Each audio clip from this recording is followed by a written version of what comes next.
muertos. No. Los que reciben rayos de gloria en sus despojos ciertos. Los que mueren con honra siempre viven. Los que viven sin honra, esos son los muertos.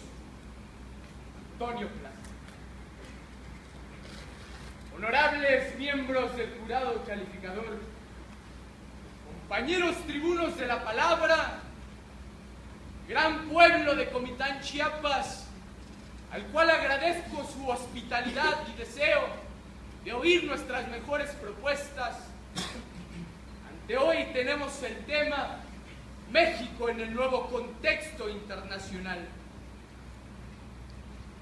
Y a la manera de Antonio Plaza, como decía, los muertos no son los que se les recuerda en sus despojos ciertos. Los muertos son los que siempre son recordados por generaciones gracias a sus obras. Y es ahí que México en el contexto internacional ha tenido grandes hombres de los cuales hay que hablar. Y una de ellas también es de esta tierra, que si bien no nació en el Distrito Federal, Rosario Castellanos pertenece a Comitán, Chiapas y a su historia.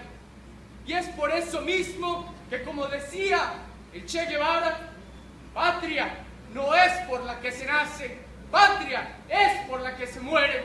Y su impacto en el contexto internacional como diplomática entonces da un parteaguas de la literatura en nuestro mundo. Señoras y señores, uno de los retos que enfrenta México en el contexto internacional es la defensa de los derechos humanos.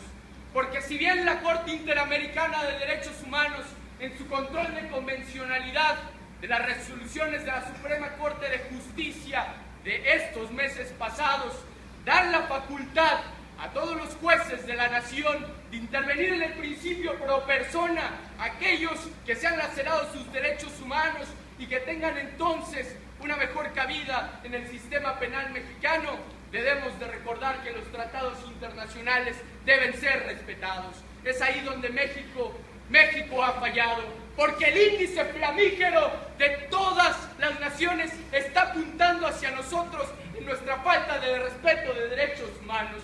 Porque es ahí que tenemos casos tan enigmáticos que ha vivido esta gloriosa tierra, como es el caso de la matanza de Acteal. 45 indígenas, tzotziles y tzetzales, que fueron acribillados por grupos paramilitares. Es ahí que tenemos también el ejemplo en esta Chiapas del caso del preso político, el maestro Alberto Patixtán. El maestro Alberto Patixtán, líder de las asociaciones que respetan los derechos humanos en Chiapas, es ahora preso político y a más de 35 años de su encarcelamiento injusto no puede salir de la cárcel un hombre indígena que ha sido lacerado por el poder y por el autoritarismo. El respeto de los derechos humanos en México es un reto que México tiene en el contexto internacional. Hemos también de hablar del reto que tiene México en la emisión de tecnología e innovación, porque Japón produce por cada 10,000 habitantes 25.6 patentes de invención. 25.6 patentes que hace que Japón se coloque por los niveles económicos más altos del contexto internacional. Es ahí donde México únicamente entra con el 0.8% de toda la propiedad intelectual en el mundo. Señores, educación, ciencia y tecnología son los pilares fundamentales para el desarrollo de nuestro México. Es ahí que el Plan de Desarrollo Nacional que propone el presidente Enrique Peña Nieto en este sexenio pretende elevar el porcentaje del PIB que se invierte en educación para entonces llevarlo también aquello que se invierte en tecnología para que los jóvenes mexicanos entonces puedan ser respetadas sus invenciones, puedan ser respetadas sus patentes, porque ¿qué queremos más? Queremos más fugas de cerebros, como lo fue el caso de nuestro premio Nobel de Química, Mario Molina, que con sus investigaciones sobre la capa de ozono llegó a impactar mundo, pero no pudo hacerlo si no fue con la ayuda de Estados Unidos, porque en este país, lamentablemente, el inventor es un loco. En este país, lamentablemente, la innovación no es correcta, porque en este país preferimos gastar en arcas insulsas, en gastar en nuestro desarrollo. Señoras y señores, si no podemos inventar, entonces también tendríamos que innovar. Para eso existe la figura del modelo de utilidad en nuestra ley de propiedad intelectual y propiedad industrial. México también vive un momento histórico para proporcionar las mejores oportunidades para sus jóvenes. Pero es ahí entonces que México debe preguntarse si lo ha hecho bien. Porque si ha de encontrar un culpable, ¿por qué Latinoamérica no se desarrolla económicamente? Y entre ellos México. Yo acuso a todas aquellas políticas armamentistas que merman democracias ejemplares como la de Jacobo Arbenz en Guatemala o Augusto César Sandino en Nicaragua. Yo acuso a todos aquellos empresarios usureros mexicanos que explotan al indígena al por mayor y que no le retribuyen su salario. Yo acuso a todos aquellos ignorantes de la patria, porque es ahí donde México tiene que dar un paso en su educación y en su lectura. México, el concierto internacional, también debe ser recordado por sus grandes héroes. México debe ser parteaguas de aquellos hombres que se atrevieron a crear revoluciones en la sociedad. Y es ahí donde entra la figura del doctor Belisario Domínguez Palencia. Queremos entonces un México revolucionario como lo hizo el doctor Palencia al introducir la medicina social en nuestro país.